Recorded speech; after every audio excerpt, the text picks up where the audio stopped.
Mukesh രാജിവെക്കുമോ? CPM സെക്രട്ടേറിയറ്റൊക്കെ ചേരുന്നുണ്ടെന്നാണ് പറയാൻ സാധിക്കുന്നത്.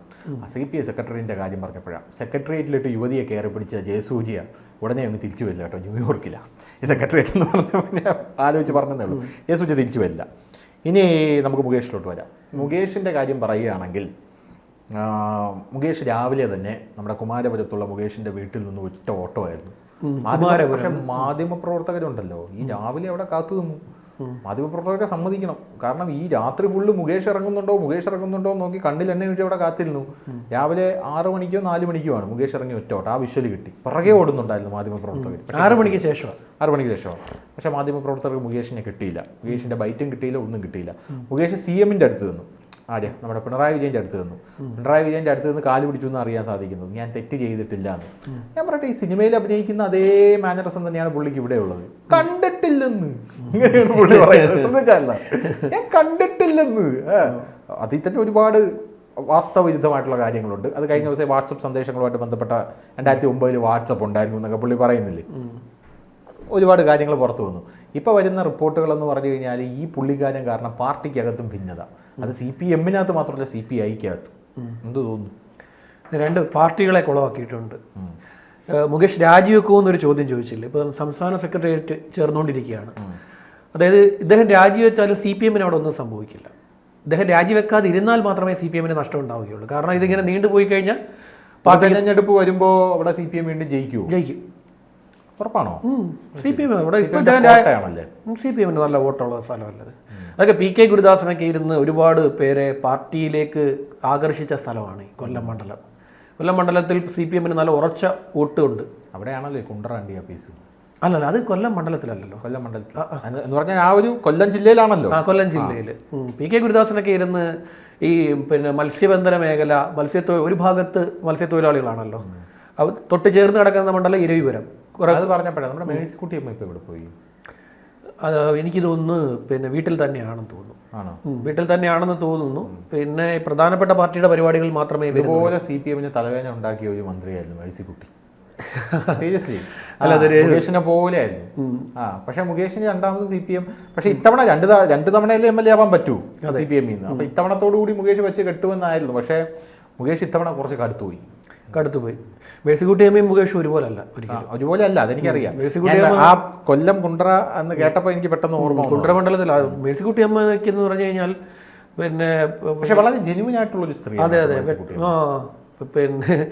ഈ വെട്ടൊന്ന് മുറി രണ്ടെന്നുള്ള സ്വഭാവമാണ്. ആ രീതിയിലാണ് പെരുമാറുന്നത്. ഇപ്പൊ പൊതുവേദിയിലൊന്നും ഞാൻ കാണുന്നില്ല. അതേസമയം തുളസിയര സഹോദരൻ ഞാൻ പൊതുവേദിയിലൊന്നും പുള്ളിക്കാരി കാണുന്നില്ല. സുഖമായിട്ടിരിക്കുന്നല്ലോ അല്ലേ പുള്ളിക്കാരി? അസുഖബാധിതയാണോ അങ്ങനെ എന്തെങ്കിലും? അല്ല, അങ്ങനെയുള്ള വിവരമൊന്നും പുറത്തു വരുന്നില്ല. വീട്ടിൽ തന്നെയാണെന്ന് അറിയാം. സമയം തുളസിയര സഹോദരനെ കാണുന്നുണ്ട്, പുറത്തു വരുന്നുണ്ട്. അദ്ദേഹത്തെ ഇന്നലെയും എന്തോ ഒരു പരിപാടിയിലെ വിഷ്വലിനകത്ത് ഞാൻ കണ്ടിരുന്നു. അതായത് ഭർത്താവ് അദ്ദേഹത്തെ കണ്ടായിരുന്നു. അപ്പോൾ പിന്നെ ഇദ്ദേഹത്തിൻ്റെ കാര്യത്തിൽ, അതായത് ഇദ്ദേഹം രാജിവെച്ച് കഴിഞ്ഞാൽ അവിടെ ഒരു ഉപതെരഞ്ഞെടുപ്പ് വരും. ഉപതെരഞ്ഞെടുപ്പ് വന്നാലും CPM അവിടെ ജയിക്കും. കൊല്ലത്ത് CPM ജയിക്കും. കാരണം എന്ന് പറഞ്ഞാൽ ഇപ്പുറത്ത് ഒരു സ്ട്രോങ് കാൻഡിഡേറ്റ് ഇല്ല. സ്ട്രോങ് കാൻഡിഡേറ്റ് നിർത്തിയാൽ നല്ല മത്സരം കിടക്കും. കുണ്ട്രയിൽ പിടിച്ചെടുത്തില്ല അവര്. അതെ, സ്ട്രോങ് ആയിട്ടുള്ള ഇപ്പൊ പിണറായി വിജയൻ ഒരു വലിയ ഭരണവിരുദ്ധ വികാരമുണ്ട്. അതെ, അതുണ്ട്. പക്ഷേ ഈ കൊല്ലത്തെ സംബന്ധിച്ചിടത്തോളം അവിടെ നേതാക്കൾ 3-4 തട്ടിലാണെന്നേ.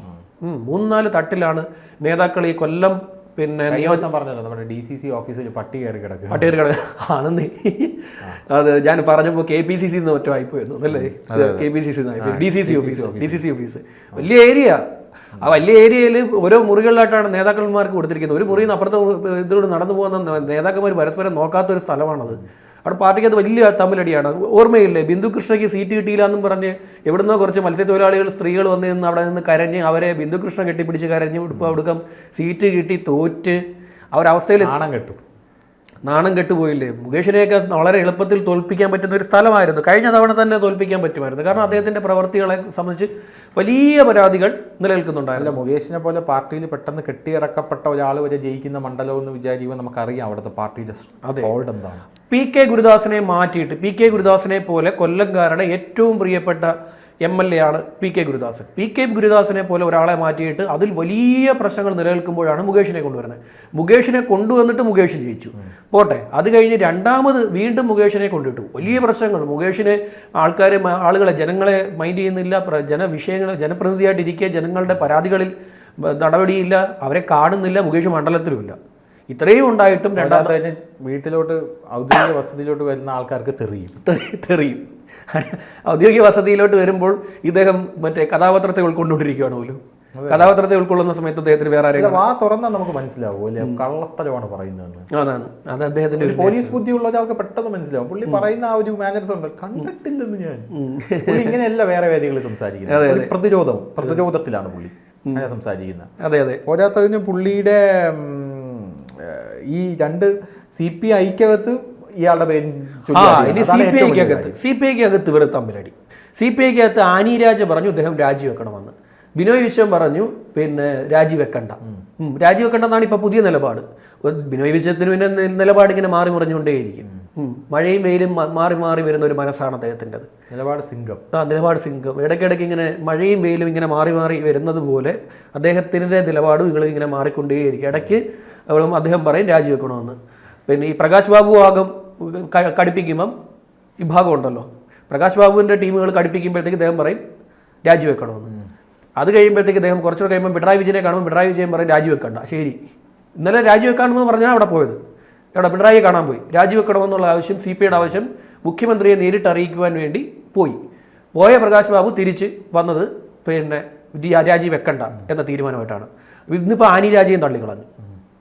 ആനി രാജ പറയുന്നത് സംസ്ഥാനത്തെ പാർട്ടിയുടെ കാര്യം ഞങ്ങൾ പറഞ്ഞോളാം എന്ന് പറഞ്ഞു. ആനി രാജ അവിടെ നിന്ന് പറയണ്ട. കേന്ദ്ര കമ്മിറ്റി അംഗമാണ്, കേന്ദ്ര സെക്രട്ടേറിയറ്റ് അംഗമാണ് ആനി രാജ.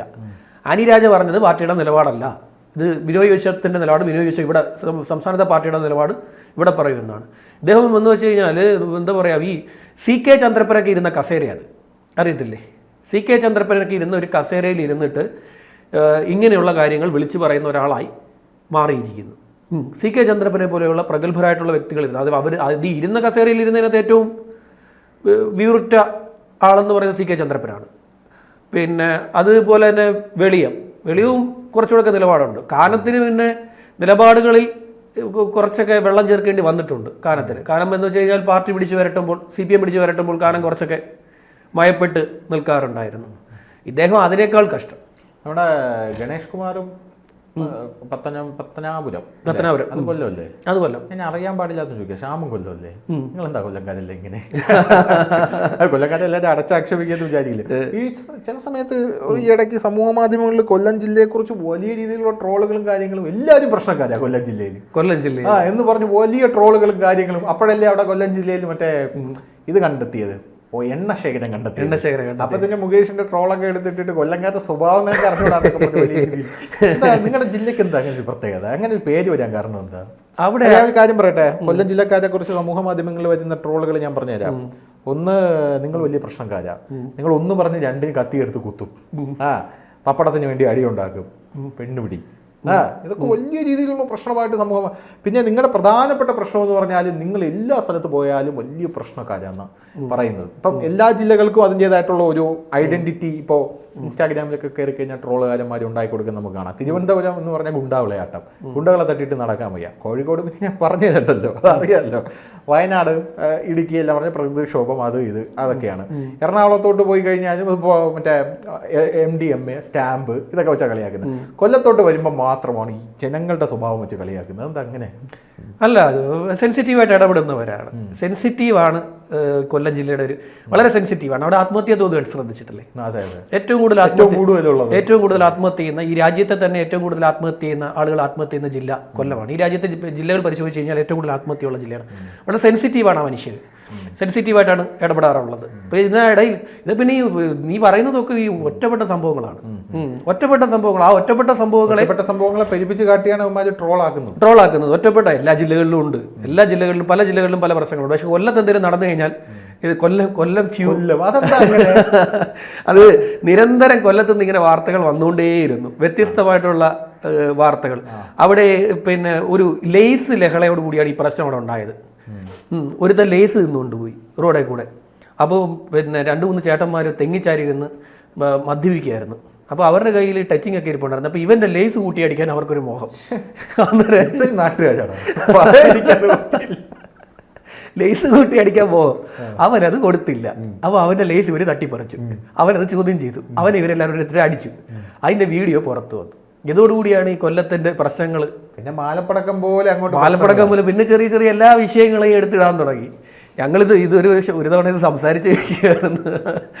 അല്ലെങ്കിൽ കൊല്ലത്തിന് ഒരു പ്രത്യേകത, വളരെ സെൻസിറ്റീവാണ് അവിടുത്തെ മനുഷ്യർ. ആ സെൻസിറ്റീവായിട്ടുള്ള മനുഷ്യരായതുകൊണ്ടാണ് അവരെ ഈ മുകേഷിനെ പോലുള്ളവർക്ക് പറ്റിക്കാൻ പറ്റുന്നത്.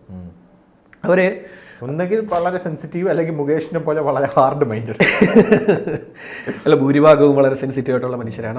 അവർക്കിടയിൽ എന്തുകൊണ്ട് മേഴ്സിക്കുട്ടിയമ്മ ഈ വെട്ടൊന്ന് മുറി രണ്ട് എന്ന സ്വഭാവത്തിൽ പെരുമാറുന്നു എന്ന് വെച്ച് കഴിഞ്ഞാൽ, ആ മേഴ്സിക്കുട്ടിയമ്മ വളരെ സെൻസിറ്റീവ് ആയിട്ടുള്ളൊരു ലേഡിയാണ്, സെൻസിറ്റീവാണ്. അവർക്ക് എന്താ പറയുക, ശരിയല്ല, ഒരു വിഷയം ശരിയല്ല എന്ന് തോന്നിക്കഴിഞ്ഞാൽ ആ രീതിയിൽ തന്നെ മുഖത്ത് നോക്കി സംസാരിച്ചു കളയും. മുഖത്ത് നോക്കി സംസാരിക്കും. അറിയില്ലേ, പെരുമൺ ദുരന്തം നടക്കുമ്പോൾ മേഴ്സിക്കുട്ടിയമ്മ പെരുമൺ ദുരന്തത്തിൻ്റെ രക്ഷാപ്രവർത്തനത്തിൽ നിൽക്കും അന്ന് രാത്രിയിൽ. അന്ന് ഇവരുടെ വിവാഹം നടന്ന ദിവസമാണ്. വിവാഹം നടന്ന ദിവസത്തിൽ നിന്ന് വിവാഹത്തിൻ്റെ അവിടെ നിന്ന് നേരെ പെരുമൺ ദുരന്തത്തിൽ രക്ഷാപ്രവർത്തനത്തിലാണ് മേഴ്സിക്കുട്ടിയമ്മ പോയത്. അങ്ങനെയൊക്കെയുള്ള പ്രത്യേകതയുള്ള മനുഷ്യരാണ് അവിടെ ഉള്ളത്. പിന്നെ ഈ പറയുന്ന പോലെ കുറച്ച് ആൾക്കാരുണ്ട്, കുറച്ച് പ്രശ്നക്കാരുണ്ട്. അതുകൊണ്ട് അവിടെ ഈ പറയുന്ന പോലെ സെൻസിറ്റീവായിട്ടുള്ള മനുഷ്യരെയൊക്കെ പറ്റിച്ച് അവർക്ക് വളർന്നു വരാൻ പറ്റുകയും ചെയ്യുന്നുണ്ട്. അപ്പോൾ എത്രയോ മനുഷ്യരുണ്ട്, എത്രയോ ഞങ്ങളുടെ കൊല്ലത്തെ എത്രയോ പ്രഗത്ഭരായിട്ടുള്ള വ്യക്തികളുണ്ട്. ഇത് ലിസ്റ്റ് എടുത്തിടും, ഞാൻ നോക്കിക്കോ. പിന്നെ അങ്ങനെ ഇപ്പോൾ ഇദ്ദേഹത്തിനെ രാജിവെപ്പിക്കാനുള്ള ശ്രമമാണ്, മുകേഷിനെ രാജിവെപ്പിക്കാനാണ് നടന്നുകൊണ്ടിരിക്കുന്നത്. അപ്പോൾ പി സന്തോഷ് കുമാർ, CPIയുടെ നേതാക്കന്മാർ, PP സുനീർ, പിന്നെ CK ശശിധരൻ, ഇവർ 3 പേര് ഇന്നലെ പറഞ്ഞു മുകേഷ് രാജിവെക്കേണ്ടത്. അവർ പുറത്തിറങ്ങി അങ്ങ് പറഞ്ഞു. സംസ്ഥാന സെക്രട്ടറി പറയുന്നതിന് മുമ്പേ, CPIയുടെ സംസ്ഥാന സെക്രട്ടറി പറയുന്നതിന് മുമ്പ് ഇവർ പുറത്തിറങ്ങി പറഞ്ഞു ഇവർ രാജിവെക്കേണ്ടതെന്ന്, ഇദ്ദേഹം രാജിവെക്കേണ്ടത്. അത് കഴിഞ്ഞപ്പോഴത്തേക്ക് രാജിവെക്കണമെന്നും പറഞ്ഞ് പ്രകാശ് ബാബു വിഭാഗം ഇറങ്ങിത്തിരിച്ചു, ആനി രാജ ഇറങ്ങിത്തിരിച്ചു. അപ്പോൾ ഇദ്ദേഹം പറഞ്ഞു രാജി തൽക്കാലം തിടുക്കത്തിൽ വേണ്ട എന്ന് ബിനോയ് വിശ്വം പറഞ്ഞു. പിന്നെ അവസാനം ഇദ്ദേഹം തീരുമാനിച്ചു രാജിവെക്കണം, മുകേഷ് രാജിവെക്കണമെന്നും പറഞ്ഞ് അത് പറയാൻ പിണറായി വിജയൻ്റെ അടുത്ത് പിണറായി വിജയൻ പിടിച്ചു വരട്ടെ, അടങ്ങിയിരുന്നോളാം പറഞ്ഞു. അപ്പോൾ തിരിച്ചിറങ്ങിയിട്ട് ഇപ്പോൾ തീരുമാനം എടുത്തിരിക്കുന്നു മുകേഷ് രാജിവെക്കേണ്ടെന്ന്. നമ്മുടെ ഒരു അഭിപ്രായത്തിൽ, നമ്മുടെ നല്ല ഇപ്പോൾ എന്താ പറയുക, ഈ പറയുന്ന ജനങ്ങളുടെ ഒരു ഇത് നോക്കുമ്പോൾ ഇദ്ദേഹം ഈ ഘട്ടത്തിൽ രാജിവെക്കുന്നത് തന്നെയാണ് നല്ലത്. കാര്യം ഇദ്ദേഹം ഇതിങ്ങനെ വലിച്ചു നീട്ടി കൊണ്ടുപോകും തോറും ഇത് കൂടുതൽ ഇതിൻ്റെ ഇപ്പോൾ ഇവർ പറയുന്നു കോൺഗ്രസിൻ്റെ MLA എന്ന് പറയുന്ന MLA-മാർക്കെതിരെ ഈ വിഷയം വന്നപ്പോൾ ഇവർ രാജിവെച്ചില്ല. ഇവിടെ അതിൽ നിന്ന് വ്യത്യസ്തമാണ്. അത് വ്യക്തിപരമായി വന്നിരിക്കുന്ന കേസാണ്. ഇതൊരു സ്ത്രീ മുന്നേറ്റത്തിൻ്റെ ഭാഗമായി, അതും LDF സർക്കാർ തീരുമാനിച്ചിറക്കിയ ഒരു സ്ത്രീ മുന്നേറ്റത്തിൻ്റെ ഭാഗമായ ഹേമ കമ്മിറ്റി റിപ്പോർട്ടിനെ അടിസ്ഥാനപ്പെടുത്തിക്കൊണ്ടാണ് ഈ പരാതി ഇദ്ദേഹത്തിനെതിരെ ഉയർന്നു വന്നത്. അതും ഒരു പ്രത്യേക അന്വേഷണ സംഘത്തെ നിയോഗിച്ചിരിക്കെ അതിൽ ഇവരുടെ MLA പ്രതിയാകുന്നു. ധാർമ്മികത എന്ന് പറയുന്ന സാധനം ചോദ്യം ചെയ്യപ്പെടും. മറ്റേത് വ്യക്തിപരമായി വന്നിരിക്കുന്ന കേസാണ്. അത് വ്യക്തിപരമായി വന്നിരിക്കുന്നതുകൊണ്ട് അതിനും ഇതിനും ഒരേ ചരടി കെട്ടാൻ പറ്റില്ല. അത് വൃന്ദ കരട്ട് കൃത്യമായി പറയുന്നുണ്ട്. അവർ അങ്ങനെ ചെയ്തു എന്ന് വെച്ചുകൊണ്ട് ഞങ്ങൾ അങ്ങനെ ചെയ്യുമെന്ന് പറയാൻ പാടില്ല. ഇന്നത് പാർട്ടി ലേഖനത്തിൽ വന്നിട്ടുണ്ട്. പാർട്ടിയുടെ വെബ്സൈറ്റ് പരിശോധിച്ചാൽ വൃന്ദ കരട്ടിൻ്റെ ലേഖനത്തിൽ അവർ വളരെ വ്യക്തമായി പറഞ്ഞിട്ടുണ്ട് ഈ കാര്യം. അവരങ്ങനെ ചെയ്തെന്ന് വെച്ചാൽ നിങ്ങൾ അങ്ങനെ ചെയ്യുമോ? അത് പറഞ്ഞിട്ട് ശരിയല്ലോ എന്നാണ് പറഞ്ഞത്. ഞാൻ പറഞ്ഞില്ല, ഇതാണ് ഇതിൻ്റെ ഒരു പ്രത്യേകത. ഇതൊരു സ്ത്രീ മുന്നേറ്റത്തിൻ്റെ ഭാഗമായിട്ടാണ് ഹേമ കമ്മിറ്റി റിപ്പോർട്ടിനെ ഈ സർക്കാർ കാണുന്നതെന്ന് പറയുന്നു. അപ്പോൾ ആ ഹേമ കമ്മിറ്റി റിപ്പോർട്ടിനെ പിന്തുടർന്ന് വരുന്ന കേസിൽ മുകേഷിന് ധാർമ്മികത വേണം. സ്വന്തം സർക്കാരല്ലേ, സ്വന്തം സർക്കാരിൻ്റെ പേരിൽ വരുന്ന കേസായതുകൊണ്ട് അദ്ദേഹം രാജിവെച്ച് പിന്തിരിയണം. പിന്നെ കൊല്ലത്തെ സംബന്ധിച്ചിടത്തോളം ജയിക്കാനും പറ്റും അവർക്ക് അവിടെ. ഇവിടുത്തെ മറ്റേടത്ത് അടി തുടരുന്നിടത്തോളം കാലം ഇവർക്ക് അവിടെ ജയിക്കാൻ സാധിക്കും. അല്ലെങ്കിൽ നല്ലൊരു കാൻഡിഡേറ്റിനെ അവർ കൊണ്ടുവന്ന് ഇറക്കണം. അത് പുറത്തുനിന്ന് ഏതെങ്കിലും ഒരു കാൻഡിഡേറ്റിനെ കൊണ്ടുവന്ന് ഇറക്കണം. അല്ലെങ്കിൽ ഈ പുറത്തുനിന്നുള്ള കാൻഡിഡേറ്റിനെ കൊണ്ടുവന്നാലും അവിടുത്തെ നേതാക്കന്മാർക്ക് അവസരം കിട്ടാത്തതിൻ്റെ പേരിൽ അവർ അങ്ങോട്ടും ഇങ്ങോട്ടും പാര വെച്ച് പിന്നെ ഇത് ചെയ്ത് കളയും, തോൽപ്പിച്ച് കളയും. അതല്ലേ കൊല്ലം കോർപ്പറേഷനിൽ ഇവർക്ക് കൊല്ലം കോർപ്പറേഷൻ തെരഞ്ഞെടുപ്പ് വരുമ്പോൾ ശ്രദ്ധിച്ചിട്ടുണ്ടോ?